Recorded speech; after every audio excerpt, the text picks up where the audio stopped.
Assalamualaikum. Okey, untuk hari ni saya nak cerita dekat hangpa 4 jalan ataupun lebuh raya lah yang dikatakan ada kisah seram dan juga misteri, dan ada 4 kisah yang cik pun dah kumpul kat sini untuk cik cerita dekat hangpa. Dan cerita yang pertama ni adalah berkenaan hantu budak.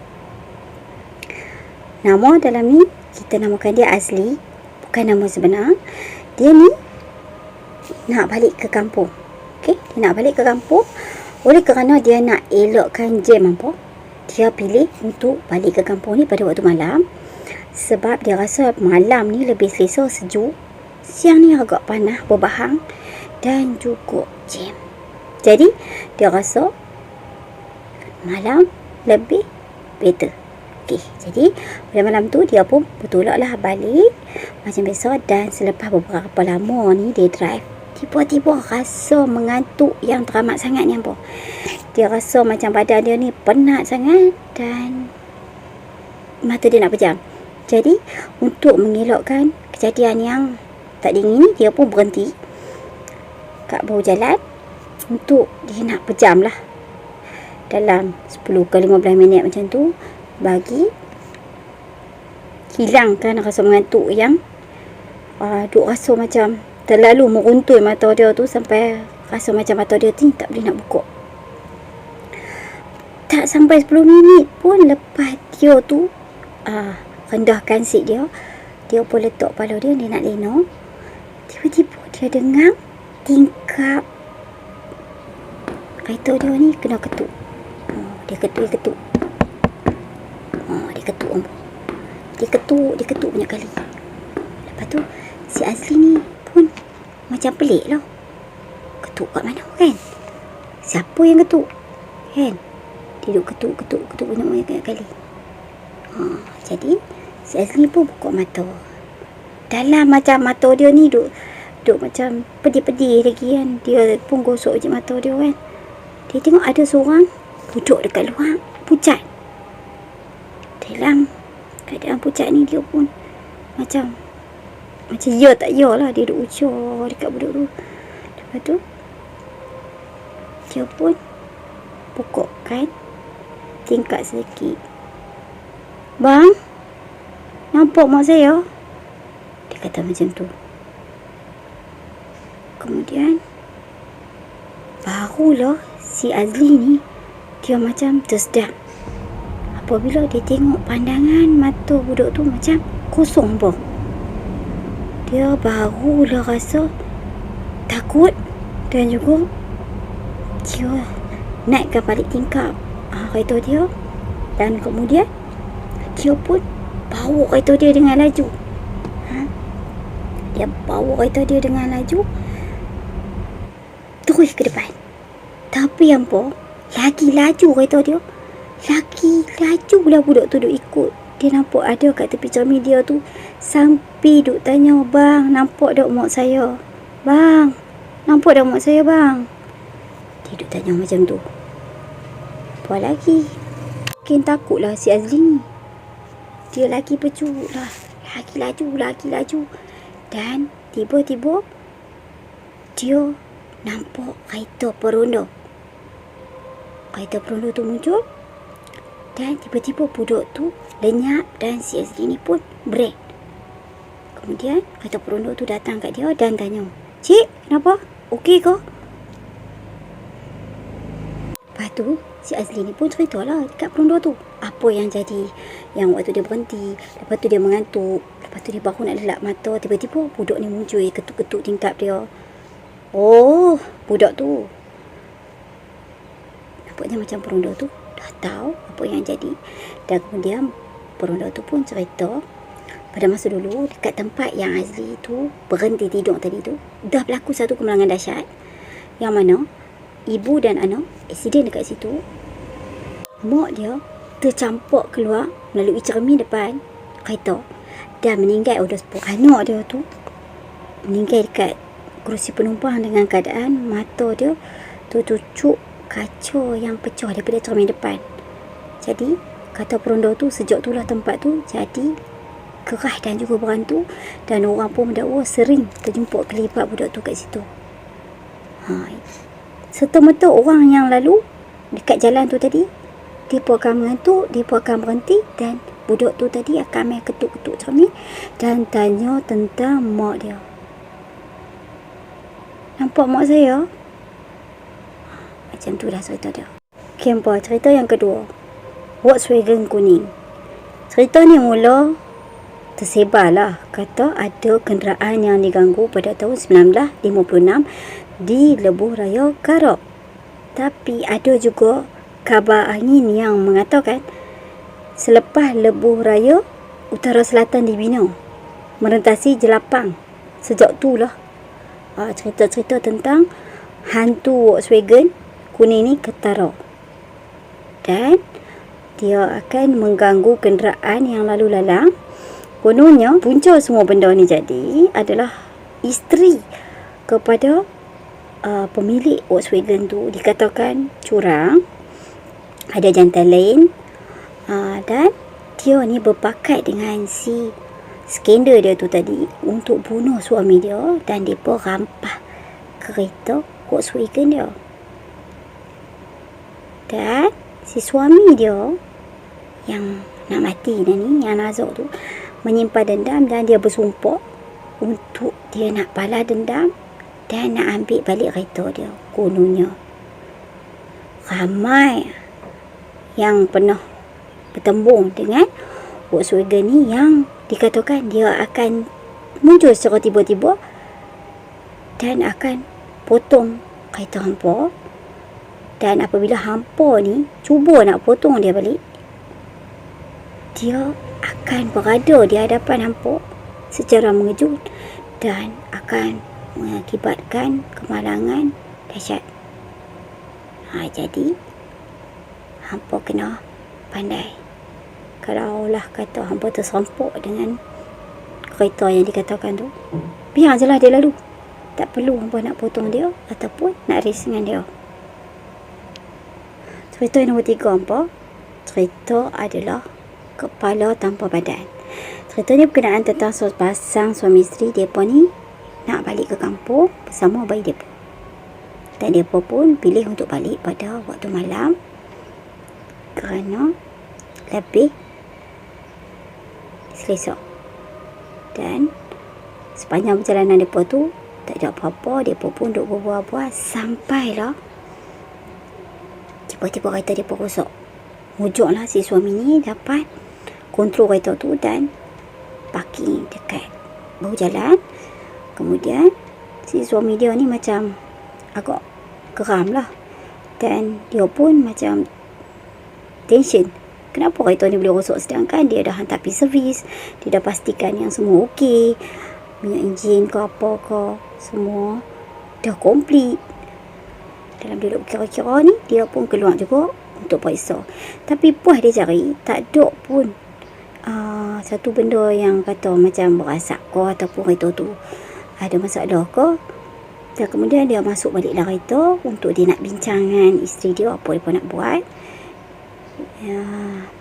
Ini dia kata cuba sabar, mungkin saat lagi ada kereta lalu dan dia boleh minta pertolongan. Si suami pun bersetuju dan mereka pun tunggulah selama 20 minit. Dan tapi hampa, tak ada siapa pun yang lalu. Dan keadaan ni buatkan suami dia makin gelisah. Si suami pun kata kat bini dia, awak tunggulah kereta, kunci kereta, dia nak pergi cari bantuan. Si suami tu pun dah buat keputusan lah. Daripada menunggu, baik dia pergi cari bantuan. Dan isteri dia ni berapa kali dah melarang, jangan, tempat ni gelap, tak tahu apa jadi kat depan tu. Awak nak tinggalkan saya sorang-sorang kat sini, kata isteri dia. Dan si suami dia kata, dari tadi kita tunggu, tak ada apa kereta. Jadi saya tak mau tunggu kosong dekat sini. Belang kali dia pesan kat isteri dia jangan keluar pada kereta dan kunci pintu selepas dia keluar. Okey. Dan berarti dia pun meninggalkanlah isteri dengan anak dia. Isteri dia pun melihatlah suami dia betul berjalan dalam gelap malam dengan perasaan yang berbelah bagi, hampa risau. Okey. Dalam hati dia duk haraplah ada kereta yang lalu dan dapat bantu mereka. Hampa tahu berjam-jam si isteri dia tu tunggu laki dia mula risau, takut jadi apa-apa kat laki dia. Dan tiba-tiba ada kereta peronda berhenti. Dan anggota peronda tu tadi, dia gunakan macam pembesar suara, suruh dia keluar daripada kereta menuju ke arah kereta mereka, jangan toleh ke belakang. Jadi si isteri dia ni pun pelik, tapi dia ikut cakap apa yang peronda tu kata. Dia pun jalan dan setelah agak jauh daripada kereta dia pun berpaling untuk tengok apa yang ada kat kereta mereka. Alangkah terkejutnya dia tengok kepala suami dia tanpa badan dengan seekor lembaga atas bumbung kereta mereka. Kononnya apa? Dikatakan badan si suami dia tu sampai sekarang tak jumpa. Dan barulah si isteri dia tu teringat, patutlah waktu dia duk menunggu tadi, dia terdengar macam suara bunyi yang menggerunkan dan ada beberapa kali dentuman atas bumbung kereta mereka. Cerita keempat apa? Tumpangkan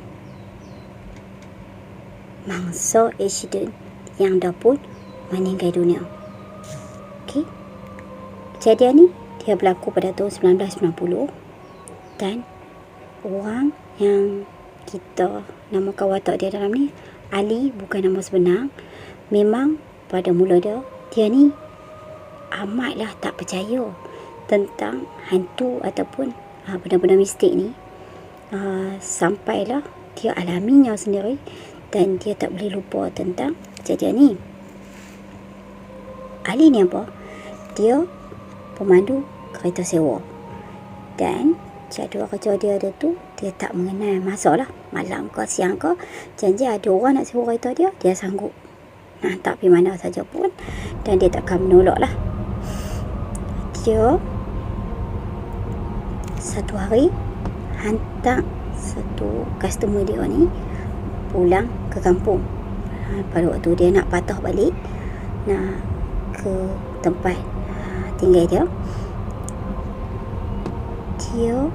tiba-tiba terpandang ada seorang wanita berpakaian baju kurung dengan rambut dia panjang mengurat, sedang diri kat tepi jalan dan duk tahan kereta si Ali ni tadi.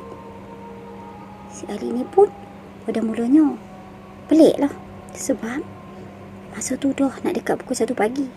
Macam mana ada perempuan kat situ? Tapi kerana rasa kesian, dia berhentikan juga kereta dia. Ali pun tanya, nak pergi mana? Dan si gadis ni jawab, ataupun wanita tu jawab, kata dia nak balik rumah dia. Kampung dia tak jauh daripada situ. Dia kata beg dan barang peribadi dia ni habis kena curi.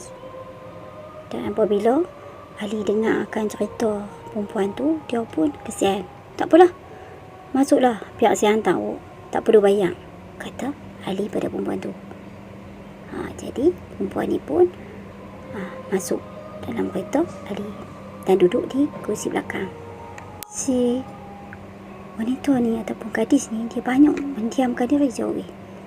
Sepatut Ali tanya, sepatut dia jawab. Kalau dia tak banyak cakap, selebihnya dia ni diam. Ali perhati yang baju yang si wanita tu pakai agak berkedut. Dan macam kunyuk lah. Tapi yang menghairankan, bau badan dia ni cukup lah wangi apa. Dekat sinilah dia mulalah terfikir yang bukan-bukan. Mungkin kau perempuan tu hantu. Dia terfikir macam tu. Dan dalam dia duduk fikir-fikir ni, sampailah ke umur perempuan tu tadi. Dan perempuan tu pun kata, berhenti, rumah dia kat situ. Dan dia pun tunjuk rumah dia. Kemudian dia pun ucapkan terima kasih sebab Ali sanggup tolong dia. Selepas kejadian tu, boleh dikatakan rezeki Ali ni mencurah-curah. Ramai sangat orang yang nak gunakan khidmat dia. Tapi si Ali ni tak pernah lupa ada perempuan yang dah dia tumpangkan pada malam tu. Jadi dia nak tahu lebih lanjut siapa perempuan tu. Dan dia pun bila rumah yang perempuan tu tunjukkan, dia bagi salam dan keluarlah sepasang suami isteri. Dia pun jemputlah si Ali ni masuk. Dan Ali pun terangkan tujuan dia pergi sana. Dia tanya mana perempuan tu. Dan si suami dia ni pun ataupun bapa perempuan tu beritahu, ya, yang tu memang anak mereka, tapi anak mereka dah sebulan meninggal dunia. Aksiden dekat tempat di mana Ali nampak perempuan tu tahan kereta dia malam yang dah lepas tu lah. Lepas tu Ali ni macam tak percaya. Dia kata tak mungkin dia dah meninggal, sebab dia sembah dengan saya macam manusia biasa, kata Ali. Kemudian si bapak dia ataupun bapak wanita tu ni bawa si Ali ni pergi kubur dan tunjukkan pusara perempuan tu. Barulah si Ali ni percaya, dan sejak itulah dia percaya akan wujudan makhluk yang bernama hantu. Dia juga demam hampir seminggu kerana peristiwa tu, hampa. Okay, next time cik akan cerita-cerita lain pula. Harap hampa dapat klik like, subscribe dan juga komen. Hampa juga boleh share cerita-cerita kalau hampa ada cerita-cerita yang best. Okay, bye bye. Assalamualaikum.